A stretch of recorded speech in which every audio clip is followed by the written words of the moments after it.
Here's a little pork chop tip. If you buy these kind, they're less expensive, but they have this little bone. You have to be really careful because the bandsaw that a butcher uses can be kind of like, you'll feel it, it's like a little gritty. So you have to be careful to get all that out. You can cook it right on the bone, but I know my husband doesn't prefer it like that. So, or if you're breading it, you don't want to bite into this. So I always start out, I forget, I really have to remind myself. I start out like with a little knife, cutting, but then you know what I found works so much better? Scissors. Now I am using one hand, but I'm just going to show you. Like using this and holding it with the other hand, of course, works so much better. So I'm sure you have these cutlery scissors that came with a set of knives, perhaps. But if you don't, just use a regular pair of scissors and throw them in your kitchen drawer because that really helps. And I'm going to show you what I do with these. We got to have something a little different this time. I'll cut here, see, and then I'll feel it and make sure that there's zero bone in there before I cook it off. So I'll see if I can finish this with one hand. I did most of the way on this one, but it cuts really easy. On this one, I'm just going to leave some fat. It'll help because I just put a little bit of olive oil in the pan. And then I cut it in two. So this, of course, was connected with the bone like that. Don't throw out the bones. What I like to do is after I do all of these, I'll have like 3 or 4 of these. And they have a tiny bit of meat on them. And that's okay, but the flavor's in the bones. You've heard me talk about that many times when I'm cooking chicken or other proteins. And I throw them in a baggie. Try and take out the air, throw them in the freezer, but mark them. And then when you're making soup or stew, or you want to make a gravy, but you don't have much to work with, you can just watch what I can do. I have this ready for my pork chops, but guess what? If I want to make a better gravy, I just thought of that. I have this on low. I'll have to turn it back up. You could put these in there along with your other protein. Just cook them off. And then nibble on this if you want, like if you're like me. I like it. And then you could take them out and throw them away. But what they've done, then they will help create, I'm turning this up. They will create the fond, the little nibbles on the bottom of the pan to make a really good gravy. So I'll leave one in is what I'll do. Okay, I'm going to get these finished. And so look what I did here.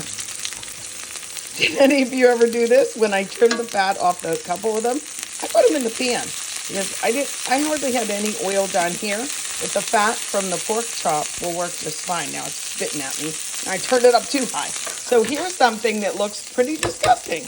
Can you guess what's in it? Of course, there's an egg in it. There's no dairy in it.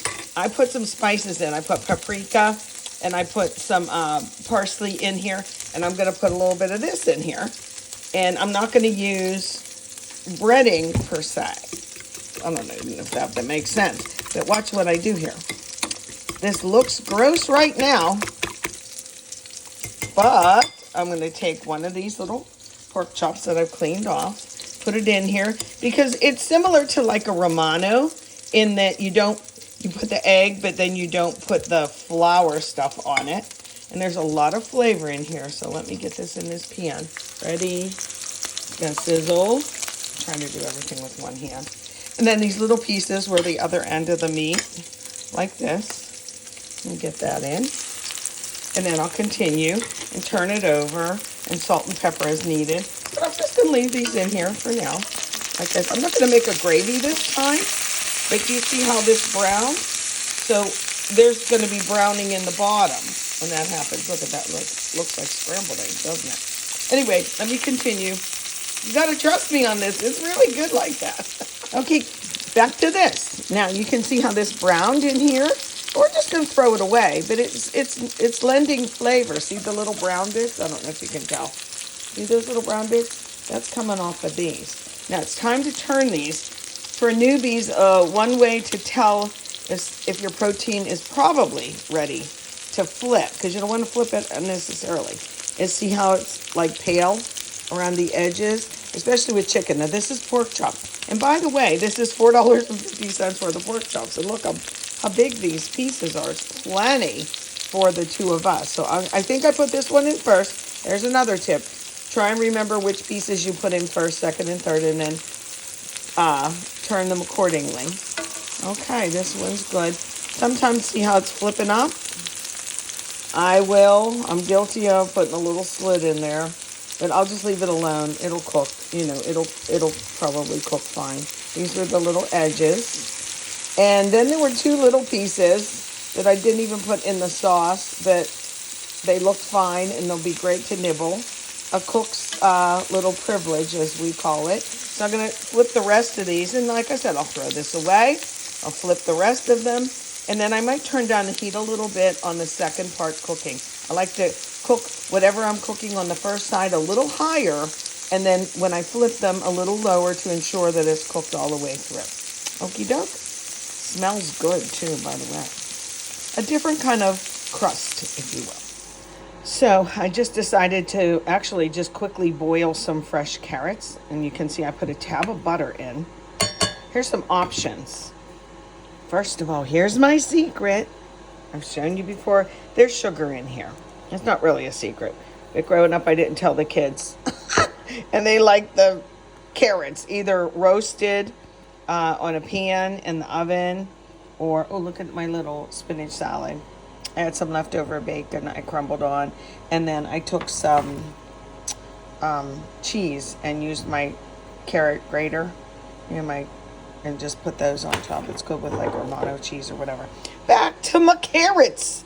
They're really good and they're hot, so they're steaming up my camera. And see this? This is soft cream cheese. If I wanted, because I think chives go really well with the cream cheese. But if you can hear my air fryer, it's finishing off my twice stuffed potatoes. I'm getting the skins crispy. I put a tab of butter in there, put a little bit of salt on them.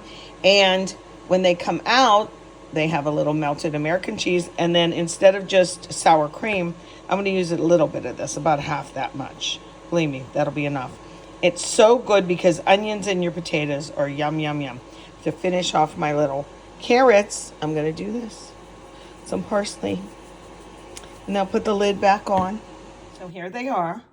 And they got a little crispy on the flip side. This was our twice stuffed potato in the air fryer.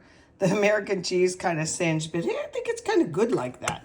And there's our carrots and so our little bit of stuffing. We have spinach salad and green beans and leftover coleslaw. So there's our dinner for tonight, but I really wanted you to see these pork chops. Give them time. Don't flip them too early. That's my last little tip. Okay, adios.